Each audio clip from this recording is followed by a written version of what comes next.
Everyone, welcome to my YouTube channel Arun Chauhan study. तो मैं आज बात करने वाला हूँ जेई के बारे में। तो मेरे जेई के एग्ज़ाम में अभी रह गए हैं समथिंग 2 मंथ ही रह गए हैं। आज 23 ऑफ नवंबर है, आई थिंक 24 है, आई थिंक जी हाँ 24 है आज। तो 2 मंथ रह गए हैं। पहली चीज़ तो मेरे दिमाग में चल रही है बोर्ड की बहुत ज़्यादा, और दूसरी चीज़ है जो मेरे दिमाग में चल रही है जेई मेंस के लिए। अगर मैं डेडिकेटली 2 मंथ में प्रिपेयर करके जेई मेंस 1 दे दूँ, तो मैंने यही सोचा था कि मैं 2 महीने रगड़ के जेई मेंस दे दूँगा, 1 दे दूँगा। और जेई मेंस 1 में मैंने पहले से ही पढ़ा रखा है, बट 2 महीने और अच्छे तरीके से तैयारी करूँगा तो जेई मेन कहीं ना कहीं मैं अच्छा कर लूँगा। But net that time I remember board का, मुझे बोर्ड का ध्यान आया मैंने कि बोर्ड का तो कुछ भी नहीं पढ़ा रखा है, मतलब कुछ भी प्रैक्टिस नहीं किया है। लिखने की प्रैक्टिस भी बिल्कुल भी नहीं कर रखी है, बिल्कुल भी नहीं। समझ में नहीं आ रहा क्या करूँ क्या नहीं करूँ। अगर अगर मैं अकेला जेई का करूँ और मेंस को दे दूँ तो मैं प्री बोर्ड भी ख़राब कर लूँगा, मुझे ऐसा लग रहा है प्री बोर्ड भी ख़राब कर लूँगा। तो कल तक तो मेरे दिमाग में इतना चल रहा था, मैंने कहीं छोड़ने का ही चल रहा था, एकदम से दिमाग में आया क्योंकि मेरे कभी कभी आने लगता है, क्योंकि ये कभी कभी ऐसे आने लगता है क्योंकि किसी को देख लिया कि उसके साथ ऐसा हो गया है, वो बोर्ड ओरिएंटेड हो गया है, क्योंकि उसके बोर्ड में नंबर नहीं आ रहे और जेई में नंबर भी नहीं आ रहे तो बोर्ड ओरिएंट हो गया है। और सेम मेरे भी अभी कुछ खास नंबर नहीं आ रहे हैं जेई में, मीन्स के मॉक टेस्ट में, तो बोर्ड का तो अभी कुछ है ही नहीं। तो मैं जब भी मैं सोचता हूँ कि मैं क्विट कर दूँ, यानी कि छोड़ दूँ, मतलब कि बोर्ड का ही कर लेता हूँ, तो फिर मुझे थोड़े दिन बाद दूसरे दिन या फिर ध्यान आता है कि अगर छोड़ना ही था, बोर्ड का ही करना था, तो फिर 2 साल दिए ही क्यों थे। अगर 2 साल दिए हैं तो फिर कर। अब छोड़ तो नहीं सकते, बट मैं इतना तो कर सकता हूँ कि मेंस के लिए भी उतना ही करूँ, इवन एडवांस के लिए भी, सॉरी बोर्ड्स के लिए भी उतना ही करूँ। यानी कि मतलब बोर्ड्स के लिए उतना पढ़ लूँ कि समथिंग 80% या 75% क्रॉस हो जाए, बोर्ड के लिए उतना ही पढ़ लूँ। ठीक है, उतना शायद पढ़ा जा सकता है according to me.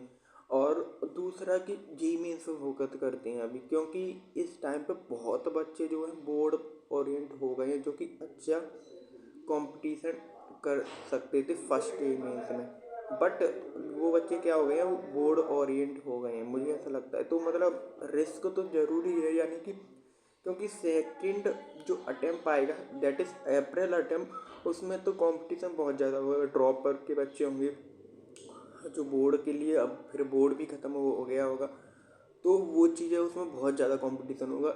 Rather than इस केस में आप कम पढ़ के भी, कम करके भी मुझे लगता है अच्छी परसेंटाइल डिज़र्व कर सकते हैं कंपटीशन देन अप्रैल अटेम्प्ट। और अगर मैं बात करूं, अगर जेई मीन्स 1 अगर अच्छा कर दिया, मतलब एनआईटी सिक्योर कर ली, तो मतलब आईआईटी के लिए काफ़ी टाइम मिल जाएगा, काफ़ी टाइम मिल जाएगा। तो ये 2 बेनिफिट मुझे दिखाई दे रहे हैं।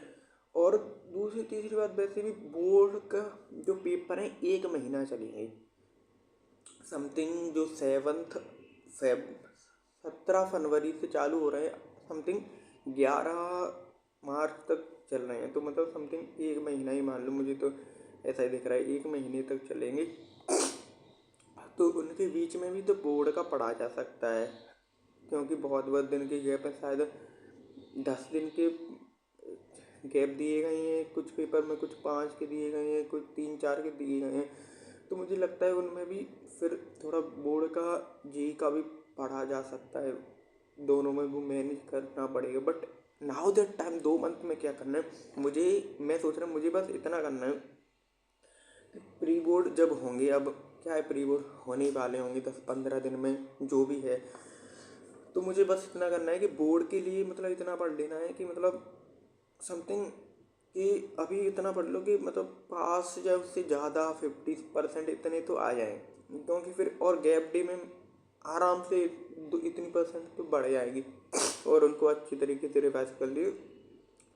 और यही है कि अब स्मार्ट वर्क पे, बोर्ड पे स्मार्ट वर्क करना पड़ेगा, ये नहीं पूरा पूरा लागे पड़े हो, तो इतना टॉप भी नहीं करना, उतना ही ज़रूरी पढ़ना है जिससे कि मतलब जो भी PYQ हैं, जो कि मस्ट हैं, जो भी NCERT के क्वेश्चन मस्ट है, मतलब उतना जितना कि ज़रूरी है, क्योंकि टाइम ये तो ज़रूरी है। अगर ज़्यादा टाइम बोर्ड पे दे दिए फिर जेई का जो फर्स्ट अटैम्प्ट है वो हाथ से निकल जाएगा।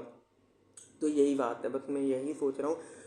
वो सोचना तो दिमाग में वही आ रहा था कि सब छोड़ रहे हैं तो मतलब कर लो, पर वही तो दिमाग में आया, सब छोड़ छोड़ तो सभी रहे, कर कौन रहा है, तो मतलब करना चाहिए आई थिंक। तो मैं दोनों को ही लेके चलूँगा। वही है मतलब रुकावटें तो बहुत आती ही हैं, लेकिन जो डटता है अपने एम के लिए, डेडिकेट रहता है, उसे मिल पाता है। रिस्क तो सबके में ही है ये, बट एक्शन लेना है, उस पर वर्क करना है। बस यही कहना है। Thank you for watching.